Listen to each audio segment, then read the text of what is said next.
Hi guys, so today I want to share another story with you. Today I want to talk about Geoffrey Paschel reveals what ex-wives, girlfriend, Varya, and cops didn't know. Plus, more Big Ed news. Okay guys, time to talk about 90 Day Fiancé news again today. So what's going on today? Well, the quack is back in the news. I am so sick of talking about the quack. We all know who the quack is. It's Geoffrey Paschel.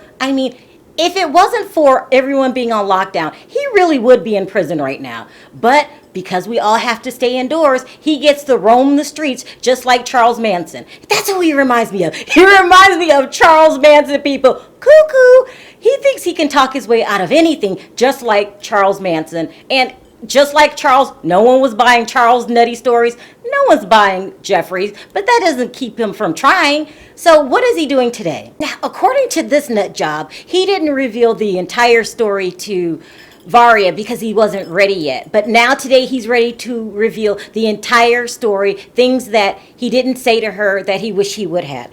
So he goes to his Instagram and this is what he posts. If you guys hear snoring, that's my little puppy. He might have sleep apnea or something, but he really snores really loud when he sleeps. Okay, so now this is supposed to be the real story according to Geoffrey. Okay, this is his side. He says, I'm going to try to make a weekly post telling my story. Weekly? Okay, whatever. Maybe it will change some paths in life. My specific path sucked. You said that right. You really do suck. You're a shitty human being, okay?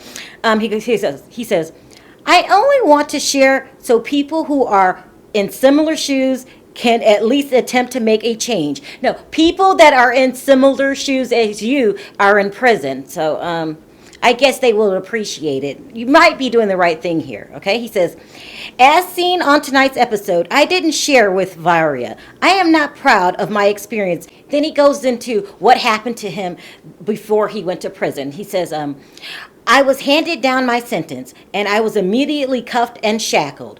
They yanked me away as I was asking to hug my significant other. Goodbye. I was whisked, I'm not making this up, I was whisked through a back door, thrown into a van, and carted off. I turned around and looked out the window. And saw my ex chasing after the van, crying and screaming for me. It was a very surreal moment. This was the beginning of the next couple of years I was going to be locked away. Okay, then he goes into detail about how he was feeling when he was going to prison. No one gives a shit, Geoffrey. You're going to prison for a specific reason. Really, Geoffrey, he's really acting like he was some victim that was wrongfully accused and they had to go to prison and do some time. Like no one gives a shit about how you felt on your way to prison. Here's the better idea. Let's talk about how your victim feels, the one that's waiting for you to go to court as soon as quarantine's over with. I want to hear how she felt. Now remember guys, this is still an open case. So this isn't something part of his past. This is open. This is what she said. He repeatedly bashed and slammed my head into the hardwood floor at my home. He dragged me through the house by my hair and continued throwing my body into walls and furniture. This went on for approximately 30 minutes. Okay, people, 30 minutes. My nose was dripping blood into my mouth, so he made me wash my face with the lights off and blow my nose. Then he ordered me to get back in the bed. He got on my phone and began deleting contacts. He spent about 2 hours on my phone while I laid in the bed pretending to sleep. When he was finished going through my phone, he tried to embrace me and apologize. I told him not to touch me and quickly jumped out of bed and ran for the front door down the hall to my neighbor's house. I rang the doorbell and asked her to call 911 immediately. And unfortunately, the story doesn't end there. When the cops got there, he was trying to kick out the windows in the cop car. They had to handcuff him and put those things on your ankles. What are they called? Shackles. They had to shackle him. And don't forget, guys, this is just one victim. There are 3 other women that accuse him of forcing himself on them. I can't say the word or my video would get blocked, but he's being accused of a word that starts with an R and rhymes with the word tape. He's being accused of that. So no one really gives a shit about how you feel, Geoffrey.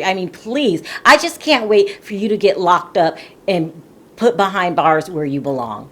Now let's move on to Big Ed, because this is kind of an interesting story. I always thought Big Ed looked the way that he looked because of his disease, whatever his neck condition is called.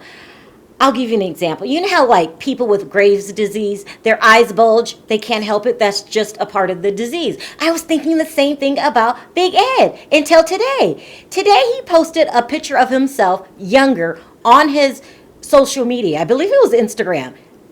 He was a total babe, you guys. He was cute, okay? So now I'm thinking he looks the way that he looks because of, lack of gym time. I don't know what the big difference is, but you guys go in my comments section, click on the link, and look at the picture. I can't display it because they have all of these new picture rules, but you guys click on the link, look at the picture, and tell me what you think. I mean, we really have a lot to talk about today. Number one, I want to know, why does Geoffrey keep wasting his time trying to clear his name in the public? If you guys know why he's doing this, let me know. And then number two, who's shocked that Big Ed was actually a babe? Also, if you like this video, don't forget to click that like button. If you haven't already subscribed, go ahead and do that. And I'll see you guys on the next video. Bye.